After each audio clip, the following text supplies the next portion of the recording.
A lot of you have done Dialga and Palkia Origin Form raids over the weekend, and we were only able to choose one medal, which led us into Diamond or Pearl, which was getting us either Roar of Time or Spacial Rend, which means most of us are going to have only a few of one move and all of the raids that we did for another move. So what do we do with these Pokemon in Pokemon Go? So welcome to the Trader Club. Here we go!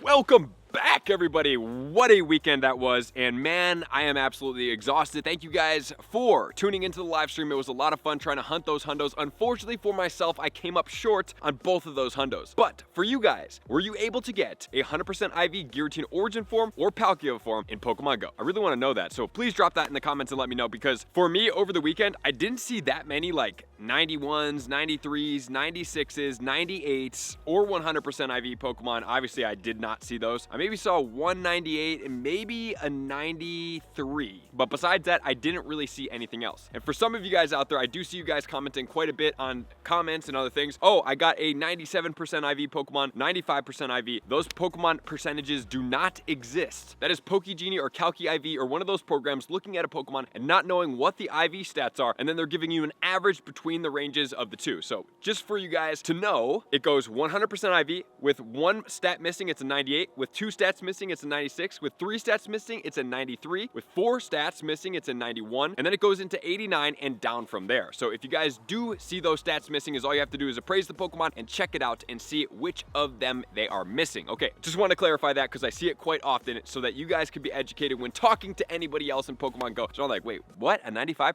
IV Pokemon? So let me show you what those stats look like, okay? So for obviously a 100% IV, this is going to be the 100% IV that looks like that. For a 98% IV, it's going to be one tick down. So any of those categories, either attack, defense, or stamina, one tick down is going to be a 98. As far as a 96 goes, it's going to look like this. So it's going to have two stats missing. So it can be in one of the stat columns where two stats are missing, or it can also be in two of the stat columns but only one missing. So that's going to be a 96. As far as a 93, it's going to have three stats missing. So it can be 3 in one category, it could be 2 in one, or it could be 1 and 1 and 1, which would be a 14, 14, 14, which would make it a 93%, and then down the line from there. Okay, so as far as movesets go, I'm gonna go age 0 through 4, and then I'm gonna do legendary, and then I'm gonna do at Spacial Rend. So over the weekend, I was able to get a grand total of 6 Palkias with Spacial Rend. One of those is traded, so I got a grand total of 5 of those from raiding. And of all of those raids I did, I have 61 in my bag right now. More than likely, I probably missed 1 or 2 or 3, or maybe I ran from 1 or 2 or 3, or maybe a more. So I'm gonna say 65 total raids. So of 65 raids, we got 5 that had Spacial Rend over the weekend, which honestly is not the best. That is quite poor in stats, quite unfortunate from looking at this from a raid perspective. And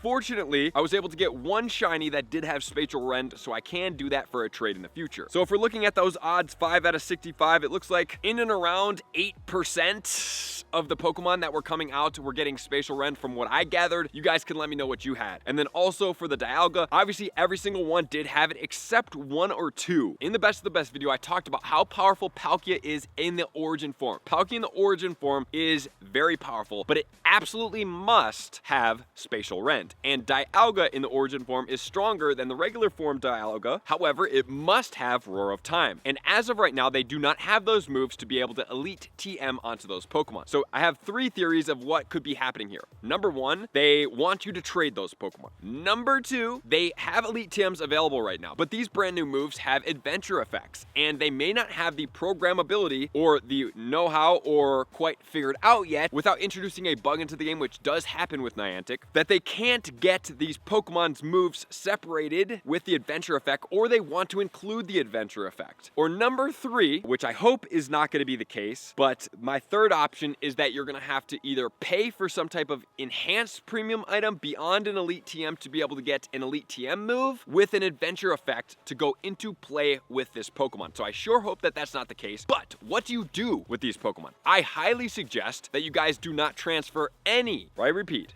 do not transfer any of the Dialga and Palkia in their origin forms with Spacial Rend or Roar of Time. Because even if, let's say, you only have 1 or 2 or 3 shinies to be able to swap trade, having that moveset on those Pokemon, in my opinion, it vastly outweighs having that Pokemon without the moveset in the shiny form. So that's why I suggest you guys do not transfer any of these Pokemon until future notice. And if this comes out where we're able to get the Elite TM to get these movesets in the adventure effect, that would be the case here. Because if not, guys, these Pokemon do not perform nearly as well without their special movesets. And unfortunately, gosh, I'm actually not the happiest about this situation, because in LA, a lot of those Pokemon that we were catching did come with the moves. But outside of LA, a lot of those Pokemon, when we were doing the global tour, did not come with the moves. So I do have quite a bit of Pokemon with Spacial Rend on it. However, that is because I was able to catch them in person. And while yes, I do value the incentives to catch Pokemon in person, I would prefer that those incentives be increased shiny chances and not something extremely applicable like a moveset that makes this Pokemon extremely effective in Pokemon Go. So that's where you have it, guys. Official PSA from the Trader Club is do not transfer any special move on any of these Pokemon in Pokemon Go, because we want to keep these. And even if you have to lucky trade non-shiny Pokemon and they never introduce anything else, I would rather have you guys do that than not have that moveset and trading some of the non-moveset Pokemon, because these Pokemon are only as valuable as I talked about in that video if they have that moveset. So thank you guys. Share this video. Make sure to share everything. Do not transfer them, especially on Tuesday where we have increased XL candy chances in Pokemon Go, because while I do want you guys to get a lot of XL candy, I don't want you guys to miss out on a lot of things. So thank you guys for being here as always. Love and appreciate you guys. To all of my likers, commenters, subscribers, Patreon members, everybody takes your support, subscription, participation to X level. I'm gonna see you guys out on the next video. Peace. I want to take this time to thank everybody who supports me in every facet. It means the world to me, and an extra special thank you to all my Patreons. I greatly appreciate the extra support to continue to allow me to pursue Pokemon Go full time, allowing me to create my daily video uploads in the most timely fashion for everyone's benefit. Plus, I get the amazing experience of sharing my creative processes behind the scenes and rating all around the globe with select upper tiers. Thank you everybody for being a part of the Trainer Club. You all mean the absolute world to me, and I will see you guys out on the next video.